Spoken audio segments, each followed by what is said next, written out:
Bismillahirrahmanirrahim. Rabbi yassir, Rabbi yassir, Rabbi yassir, wa la tu'assir, wa tammim bil khair. Ya Fattah, Ya Fattah, Ya Fattah, Ya Razak, Ya Razak, Ya Razak, Ya Alim, Ya Alim, Ya Alim.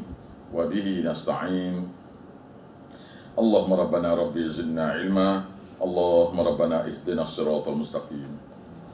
Surah At-Taubah, ataupun dipanggil surah Bara'ah. Nah, surah Taubah ataupun surah Bara'ah, dua nama dia. A'udzu billahi minasy syaithanir rajim. Bismillahirrahmanirrahim.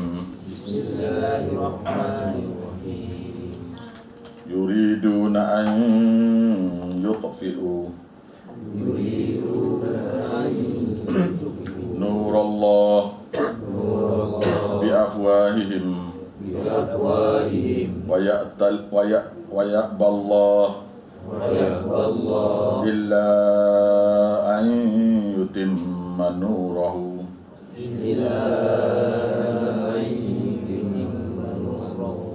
walau karihal kafirun.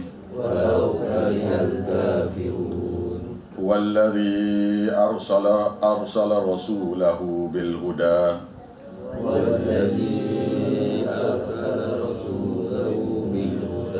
wa dinil haqq liyudhhirahu 'ala ad-din kullih walau karihal musyrikun. Baik. Nah, hari ini nak ajar beberapa usul tafsir. Beberapa usul tafsir sebelum pada kita mula ni.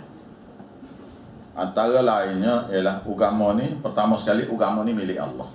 Usul tafsir, iaitu ketentuan Allah Ta'ala-nya ialah agama ni milik dia seorang. Agama ni bermakna bukan milik Nabi, bukan milik kita bersama. Bukan milik Nabi, bukan milik kita bersama. Tak berkongsi Allah Ta'ala dalam agama ni. Dia tak kongsi dengan siapa-siapa. Baik, itu prinsip dia. Oleh kerana agama ni milik Allah dan kita pula dicipta oleh Allah, Allah Ta'ala memberi kepada kita segala keperluan hidup, segala keperluan kita nak hidup ni, iaitu rezekinya, keperluan hidup macam oksigennya, airnya, panas sejuknya, semua sekali itu adalah untuk keperluan hidup kita. Ada mataharinya, ada bulan, semua itu untuk keperluan kita hidup. Jadi bila Allah Ta'ala beri kita keperluan hidup, tujuan lainnya ialah selain pada itu, dia beri kepada kita hidup, satu. Yang kedua, dia beri kepada kita kematian. Dia ada beri tempoh. Dia beri tempoh. Tidak kata awak hidup ni selama-lama. Dia ada tempoh kita hidup. Tempoh hidup ni ada setengah-setengah macam umat-umat dulu 1000 tahun. Umat yang kemudian ratusan tahun. Umat kita sekarang ni, umat Nabi Muhammad ni 60 tahun, lebih kurang gitu lah. Ada yang kadang-kadang tu ada yang lebih tu kira bonus lah. Tapi umumnya lebih kurang 60 tahun. Tujuannya liyabluwakum ayyukum ahsanu amala, untuk menguji siapa di antara kamu yang terbaik amalan. Jadi untuk uji ni, awak kena faham betul-betul. Solat adalah fardu. Ujian untuk solat ada. Ujian untuk solat tu sendiri pun ada. Ujian untuk puasa ada, haji ada, tu semua ujian-ujian. Tetapi itu ialah awak tak buat, awak dosa. Dia cakap tengah-tengah, tak buat dosa, tak buat dosa. Karena dosa sini dia ialah dosa-dosa besar belakang. Tak solat dosa besar, tak puasa dosa besar, tak buat haji, apa semua. Cuma tak buat haji itu oleh kerana jauh, dia ada syarat sikit. Kemudian kita ada masalah sikit dari segi Tuhan kata kita duk belajar ni baca wiri kan. Baca wiri, baca Quran dapat pahala, bersedekah dapat pahala, keluar zakat dapat pahala, sembahyang sunat dapat pahala. Jadi yang benda lain yang dalam hadis Nabi, daripada hadis Nabi ya, ialah tak boleh masuk syurga dengan kerana ibadat pula. Masuk syurga dengan rahmat. Jadi yang kita nak buat ibadat tu yang mana? Yang rahmat tu yang mana? Dia ada satu kekeliruan situ sikit. Kan? Nampak tak? Yang ni kita buat solat, Nabi kata masuk syurga. Kita baca ayat kursi sekali selepas solat, tak akan mati orang tu, mereka masuk syurga. Awak baca istighfar gini, ampun dosa semua. Awak buat amalan ni boleh masuk syurga. Awak buat ni boleh masuk syurga. Awak buat gini boleh masuk syurga. Yang masuk syurga yang tu dengan dengan Nabi kata tak boleh masuk syurga melainkan dengan rahmat. Jadi yang rahmat ni yang mana? Yang syurga tu yang mana? Kau siapa dia boleh beritahu sini? Sedap kot soalan tu tak? Awak saya tahu dah, awak keliru lama dah, cuma awak nak tanya tu tak ngam. Kau apa yang boleh beritahu? Tell me please.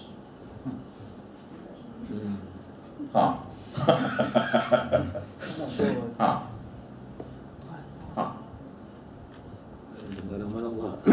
Dengan rahmat Allah supaya Allah bagi kita syurga. Ya. Yalah betul dah. Tapi dia kata atas rahmat dia kita mampu buat apa benda yang ikut macam mana yang Allah nak. Okay. You get you're on the right path lagi. Tu jalan tu berbatu-batu lagi tu. Ada batu, bukan jalan tar. Jalan tu dah, jalan batu, tak bubuh tar. Jalan masih belum bubuh batu, lopok-lopok lagi. Atas rahmat dia tu sebab kita perlu minta dekat dia. Ya, boleh lah, boleh. Jenal. No. You are confusing. Yang tadi ya, ulang yang tadi. Iaitu kita buat ibadat boleh masuk syurga, kita baca gini masuk syurga, gini masuk syurga. Dia kata syarat tu. Syarat itu ialah syarat untuk masuk syurga yang Nabi kata tu ialah tidak syirik, tidak bid'ah lah. Kalau awak buat syirik bid'ah tak boleh masuk syurga. Walaupun awak buat semua yang tu. Baik. Mengucap 2 kalimah syahadah pun kalau awak tu akidah awak syirik, mengucap pun tak terima. Awak ikhlas tapi awak akidah awak tu syirik ke Tuhan, tak terima. Solat apa syahadah tu tak terima, tak masuk Islam lagi. Okey, sebelum ada tu, oleh kerana ni kelas kita kira usul tafsir usul tafsir. Sebab kita ni dah belajar lama dah ni. Jadi kekeliruan dalam kefahaman ni, benda kecil-kecil ni perlu kita buanglah. Islam. Awak siapa yang saya tak tanya jangan jawab boleh? Yang saya tanya saja boleh jawab. Islam. Apa makna Islam? Itu dia. Sedap juga soalan. Pasal nak saya ni nak tengah bubuh jalan apa tunjuk arah lah. Tengah sepitkan tu supaya pergi kepada satu jawapan. Apa itu Islam?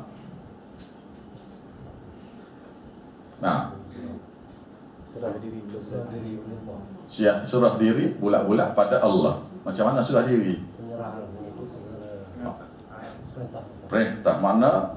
Serah diri bulat-bulat terima Allah Ta'ala sebagai Tuhan, Nabi sebagai Rasul, nak ikut ajaran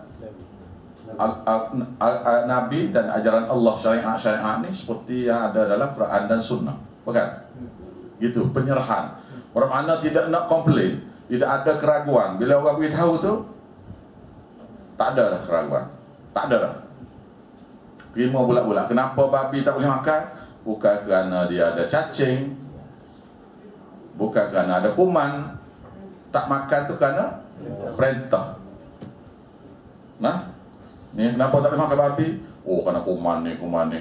Kenapa salat? Oh, exercise. Tu semua tak betul lah kau. Kenapa pergi haji? Oh, nak boleh kita kena mengena. Allah. Kenapa tak buat korban ni? Oh, anak saya tak balik. Siapa nak makan? No, benda-benda ni adalah jawapan-jawapan orang yang keliru. Nah, kita betul balik penyerahan, iaitu terima bulat-bulat apa yang Allah Ta'ala perintah. Apa yang tak ada dalam perintah kita tak buat. Baik, itu Islam. Muslim pun makna tu. Muslim makna orang yang buat kerja benda tu. Benda gitu dipanggil Muslim. Agamanya dipanggil Islam.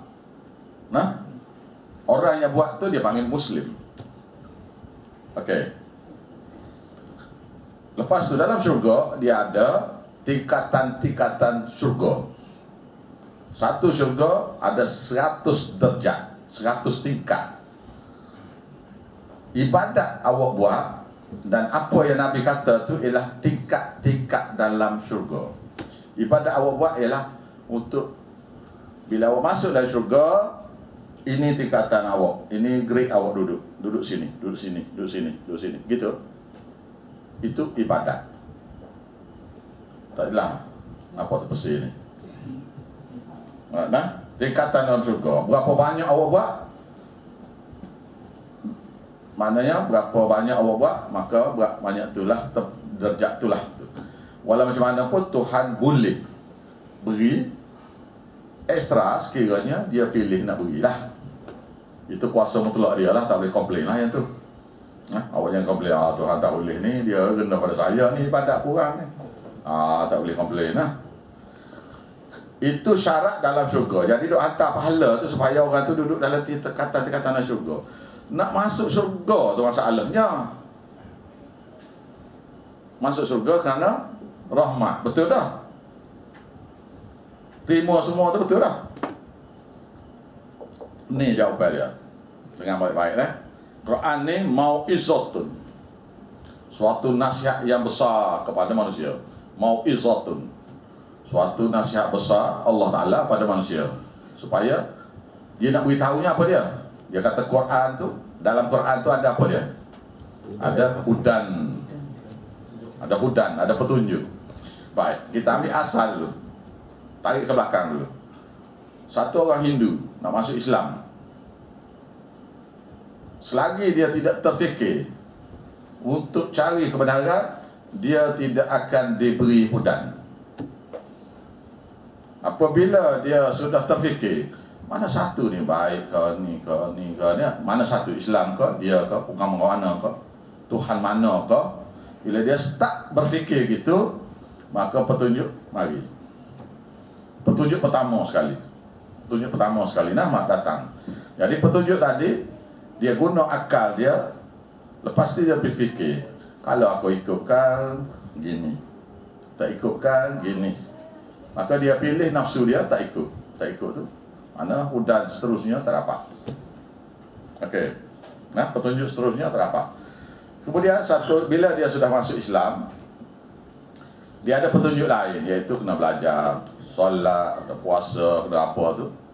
Itu dipanggil petunjuk yang seterusnya. Dia ada berbagai-bagai petunjuk lagi tu.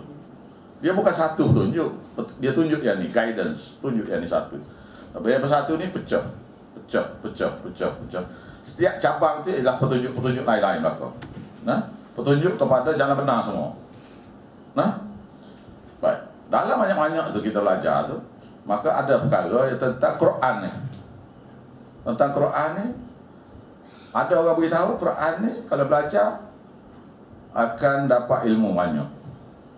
Kita pun fikir, nak terima ke tak nak terima. Ustaz ni kata kalau belajar sesat.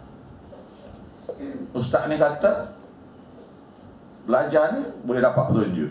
Dia pun fikir, maka dia guna akal dia. Dia pun terima tu dia dapat petunjuk yang kedua besar lah. Nah, petunjuk mula-mula Islam, petunjuk lain tu kecil-kecil tu. Kemudian petunjuk ni. Dapat petunjuk yang besar yang kedua iaitu Quran. Petunjuk satu lagi ialah hadis. Belajar hadis. Nah. Baik, kita ambil yang Quran saja dulu. Iaitu Quran ni, dalam Quran Tuhan kata dalam Quran ada hudan. Hudan, dia kata Quran tu hudan. Ada ayat dia kata wasyifaun, iaitu pengubat penyakit hati, pengubat bagi segala penyakit-penyakit hati. Hudan apa sani wasyifaun, segala penyakit-penyakit hati, segala kekeliruan awak akan hilang dengan belajar tafsir Quran. Itu makna bagi syifaun. Tetapi puak-puak tu dia kata syifaun sini ialah selawat syifa. Tu punah. Dia Quran tu yang syifatnya. Quran tu syifa. Quran itulah yang mengubat segala kekeliruan hati. Yang kedua, selepas hati itu tak keliru, dia ada penyakit hati. Ria, ujub, takabur, asal daki, buruk sangka, apa semua tu. Buang yang tu belakang, maka akan dapat menelai lagi lah. Nah, baik. Hudan di situ, hudan yang dalam Quran tu, dalam tafsir Quran ialah, dalam Quran tu ada hudan. Hudan sini, iaitu petunjuk sini, ialah sekiranya awak belajar. Awak tak belajar, dia duduk dalam buku tu, duduk dalam kitab ni, duduk situ. Selagi tak buka, belajar, petunjuk tu awak tidak akan dapat. Mudah ya? Awak buka, belajar, dapat. Okey? Jelas itu nah. Dan petunjuk ni, setiap baris tu ada petunjuk. Kadang-kadang satu baris tu ada 3-4 petunjuk. Dan petunjuk tu katalah satu hari satu ustaz mengajar tu kata boleh ada 100 petunjuk. Awaknya mungkin dapat 30, yang ni dapat 30, yang ni dapat 20, yang ni dapat 50. Itu atas kategori Tuhan anugerah Allah pada awak lah.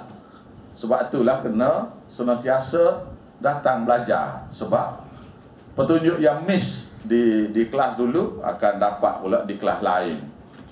Nah, okey. Jadi setiap baris tu ada petunjuk. Kadang-kadang 3-4 petunjuk satu baris. Habis satu muka surat ni 15 baris. Satu juzuk 20 helai, bermakna 10 helai, bermakna 20 muka surat. Banyak 15 baris satu muka surat. 20 muka surat satu juzuk.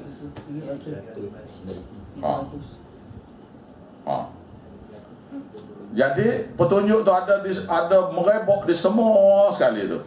Lepas awak belajar dapat petunjuk tu, sekiranya awak belajar lah. Sekiranya awak belajar dapat petunjuk tadi. Itu pun atas grade awak terima pula. Masing-masing tu atas hati dia lah pula. Hati dia anugerah Allah Ta'ala tadi pula. Selain pada tu, ialah bila sudah belajar sekali lagi, akan dapat petunjuk yang seterusnya. Belajar lagi, petunjuk lagi. Nah, baik. Jadi Quran tu hudan, lepas tu warahmatan. Warahmatan, suatu rahmat. Dapat petunjuk ada beribu-ribu petunjuk dalam Quran. Lepas tu sekiranya awak belajar, lepas tu warahmatan ni, suatu rahmat akan dapat sekiranya awak amalkan petunjuk tu. Dan petunjuk dalam Quran ni ada 2 jenis. Ada 2 jenis secara umum lah. Satu petunjuk jangan buat, satu petunjuk kena buat. Dia pasal tu. Kau ingat semua kena buat ni? Hadis Nabi, 6,000 hadis, 5,000 hadis. Awak ingat semua kena amal ke? Tak. Orang lelaki hanya amal hadis untuk orang lelaki. Kau Orang perempuan amal hadis untuk orang perempuan. Hadis bahir, nifah apa semua tu tidak untuk orang lelaki. Tapi orang lelaki kena belajar. Nah, gitu. Bermakna ada hadis yang kita tak boleh amal. Sebab bukan untuk kita, tapi kita perlu tahu. Dia panggil hadis kirim.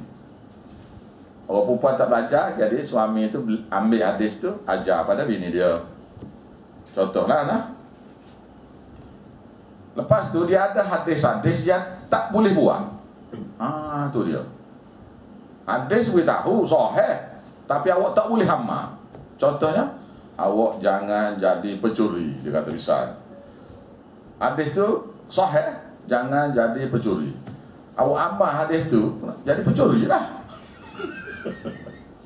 Faham? Nah, bermakna separuh daripada hadis tu tak boleh amal.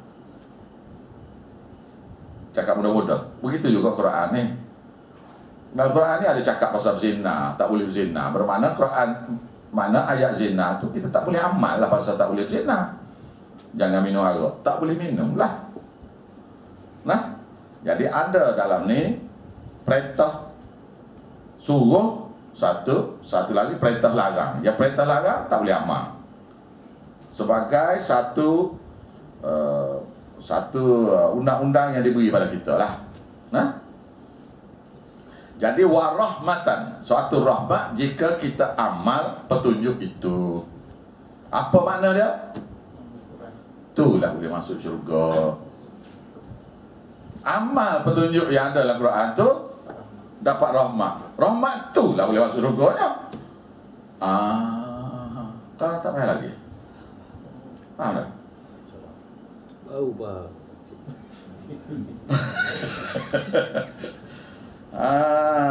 Apa dia yang dia suruh amal tu? Solatnya, puasanya, hajinya, apa tu? Dah, tu perintah umum dah. Ada satu lagi perintah yang tidak, yang kita kena suka rela buat, iaitu sebab agama, derma untuk agama, buat kerja untuk agama. Tu rahmat tu rahmat sunat. Tu rahmat ayat sebenar, yang gerik paling anu sekali. Nah, okey nah. Okey. Dengan yang dia tak amalkan tapi dia dapat rahmat. Dia tak amal tu dia dapat rahmat dah.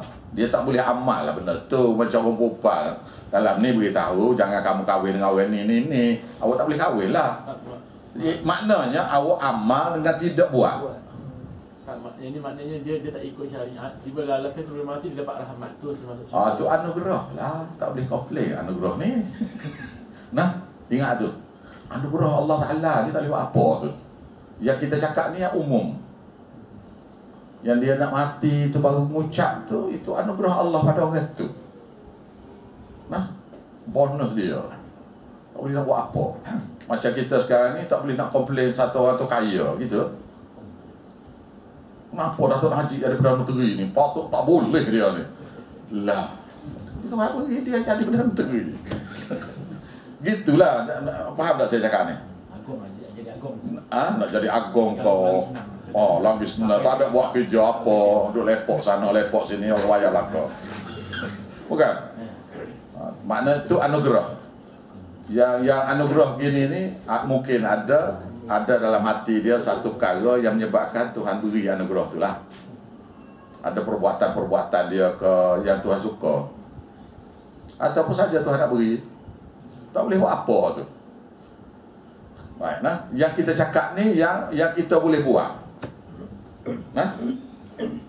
Jadi warahmatan tu ialah sebab agama. Sebab agama ialah cerita ni lah. Jadi last kali punya untuk malam ni lah usul tafsirnya ialah dalam agama Islam ni dia ada undang-undang. Undang-undang yang tak boleh diubah suai dah, tak boleh. Cuba saya beri contohnya gini. Kita ada tanah reserve hutan kekal, di mana kerajaan Malaysia sudah gazet kawasan ni reserve hutan kekal. Memburu tak boleh, membalok tak boleh, mengambil apa saja tak boleh. Setakat masuk jalan tengok-tengok tu boleh. Misal, nah, ada banyak ni. Tiba-tiba kita nak tanah tu.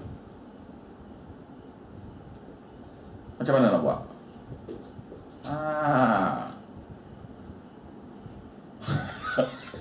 Macam mana nak buat? Kita mohon lah. Pohon macam mana tak luluh ni? Tentu tak luluh pasal undang-undang. Kena jadi komen lah. Dia dah nak dengar baik-baik nah. Dengar baik-baik. Rephrase the question. Dengar baik-baik boleh jawab. Sekarang ni hutan tu sudah gazet hutan kekal. Kerajaan Malaysia dan kerajaan negeri dua-dua gazet. Approve oleh Parlimen, approve oleh Dewan Undangan Negeri. Nah. Sekarang ni kita nak tanah tu. Macam mana nak buat? Jumpa Agong. Jumpa Agong. Agong boleh sign lah. Tak boleh. Kita kena gubal undang-undang tu. Macam mana nak ubah? Kena pergi ke Parlimen.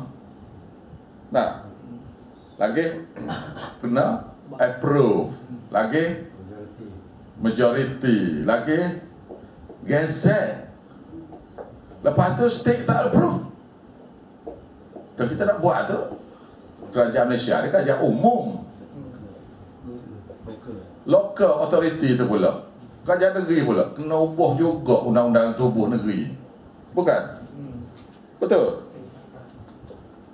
Lepas tu gazette approve, majority, Sultan pula sign, sini Agong pula sign, beres? Nah, beres tak? Betul. Baik. Undang-undang Tuhan ni siapa dia nak gazet ni?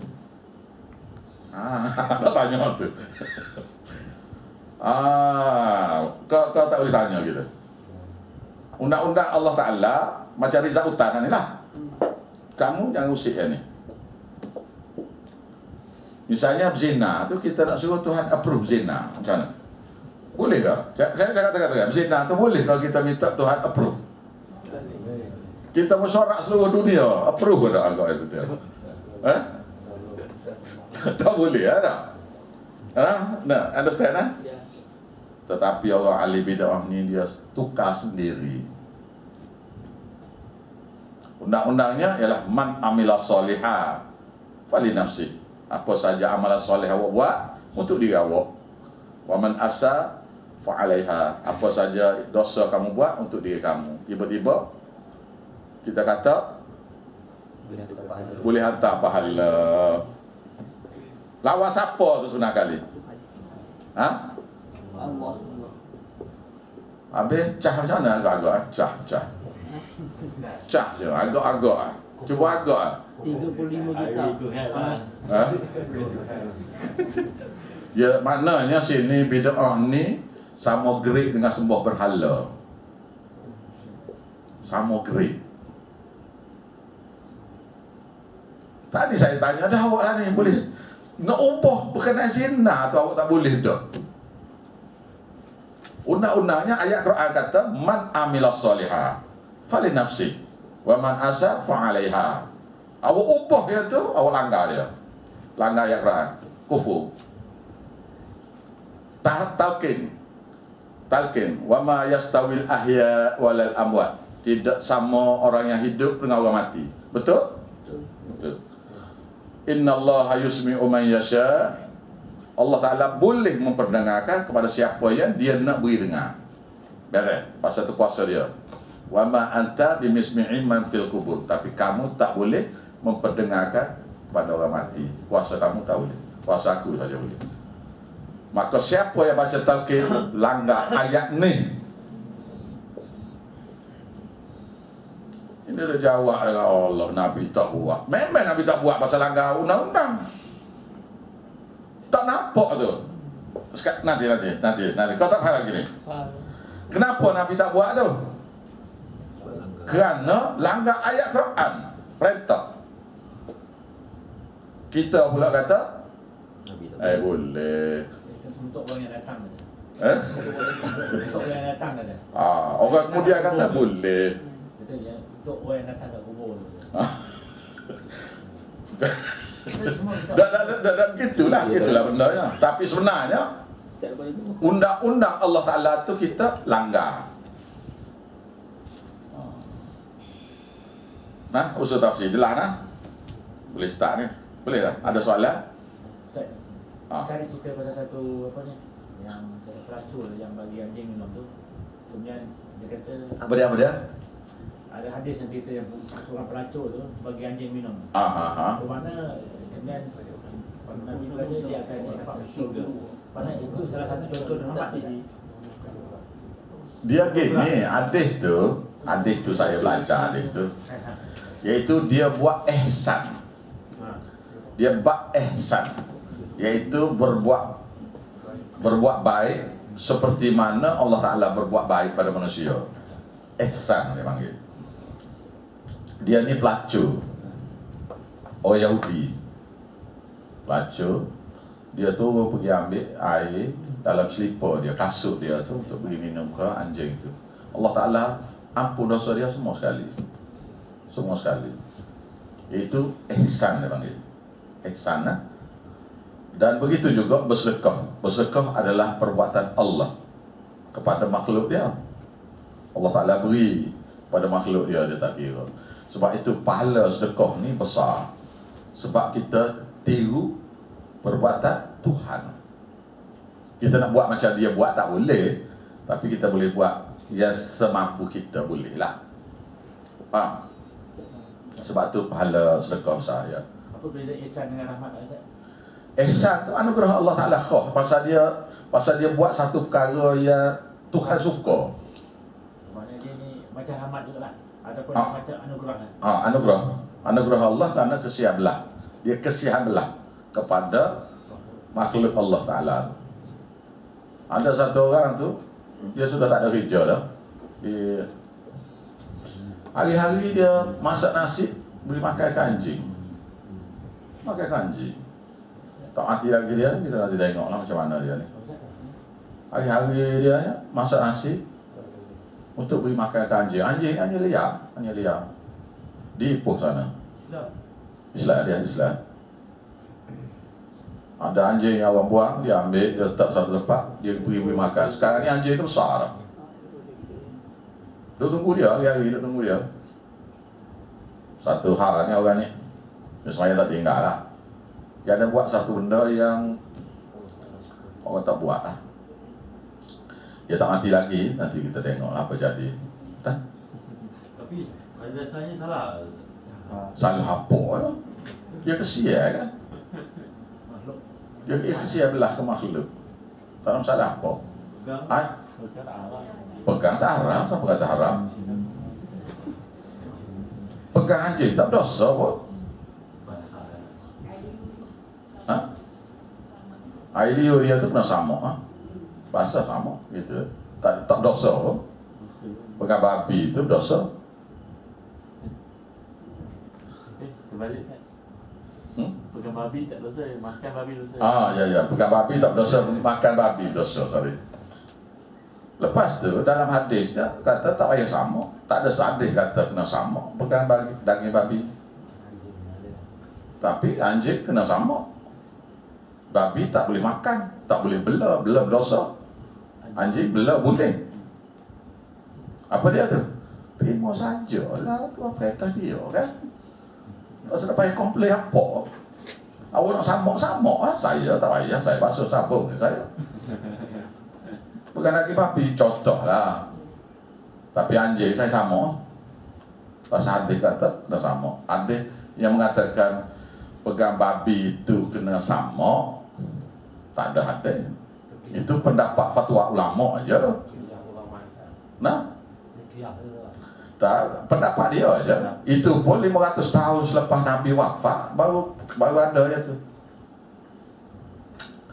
Nah, nanti Ustaz Adih lagi lah, awak tanya dia lah. Cakap Adih dah pula ni, ukur hakam pula dah. Apalah, tapi saya masih, Ustaz saya kena sama, Ustaz saya sendiri kena sama. Saya dah, gitu. Pasal tak ada hadis yang mengatakan kena samuk. Yang lain, yang kena samuk daging babi itu karena kiyas dengan anjing. Itu kiyas. Yang ori punya daging babi ada tak sama Nabi? Ada. Alright. Saya follow je ni. Orang saya tak boleh saya follow ya. Saya janji nak ikut ya. Awak berasa tak puas hati nak samuk mengikut fatwa ulama. Samuk tak ada masalah. Apa saya? Saya tidak kata awak salah pun. Nah. Alright. Okey, sekat tu habis sekat tu nah. Beritahu kali kenapa beritahu tadi? Iaitu kita buat ni sekiranya ada hadis. Tak ada hadis. Maknanya dia masuk kalau main haji tu dia masuk tu lah. Sama-sama sebiji kan. Tak pernah tak kalah dah main gitu. Set. Main haji kan. Faham? Sama-sama sebiji kan. Kita tak boleh kalahkan dia tak boleh kalahkan kita. Pasal tak ada hadis. Faham nah? Jadi Ustaz, kita Al-Quran pemberi rahmat tu ada ayat surah apa Ustaz? Apa dia? Al-Quran pemberi rahmat. Banyak ayat lah. Hudan wa rahmatan. Quran tu hudan wa rahmatan lil alamin, lil muttaqin, khas untuk orang takwa. Tak ada habis lagi ayat baca ni. Hudan, Quran tu hudan, ada petunjuk.